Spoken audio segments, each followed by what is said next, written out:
I used to work at USAID. I'd spent almost 20 years in a career in maternal and child health.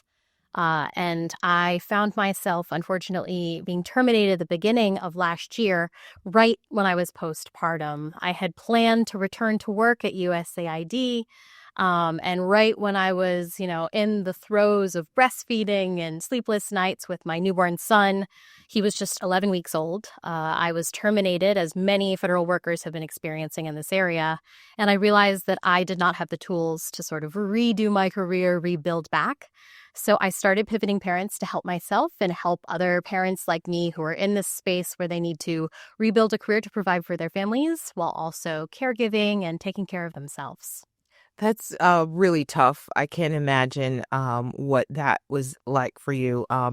Thanks for being open to sharing that moment.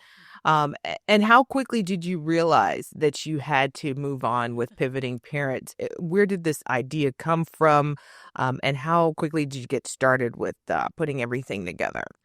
Yeah, I was let go when my son was just 11 weeks old. I was actually sitting in my postpartum support group. We were doing all the bonding, and I really realized the value of that motherhood community. And I decided that I needed to create a similar community for federal workers and people who's experiencing layoffs.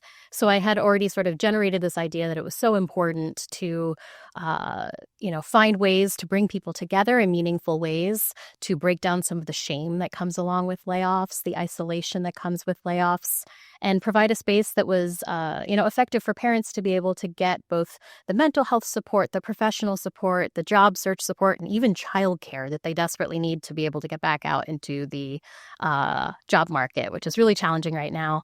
I would say it took me about 2 months to sort of grieve the loss of my old career, to get through some of the worst of the postpartum, and to decide that I needed to start something new. So in late March, early April of last year, I strapped my baby into his carrier and we went to the DC Public Library and launched our first event. We had 10 different parents show up who were in similar circumstances to mine. Interestingly, no new parents came. I was the only one with a baby.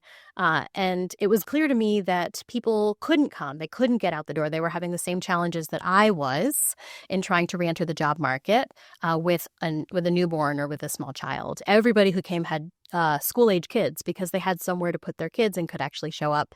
So that's when I realized, just 2 months after being let go, that really part of the missing factor here was people needed the support of childcare.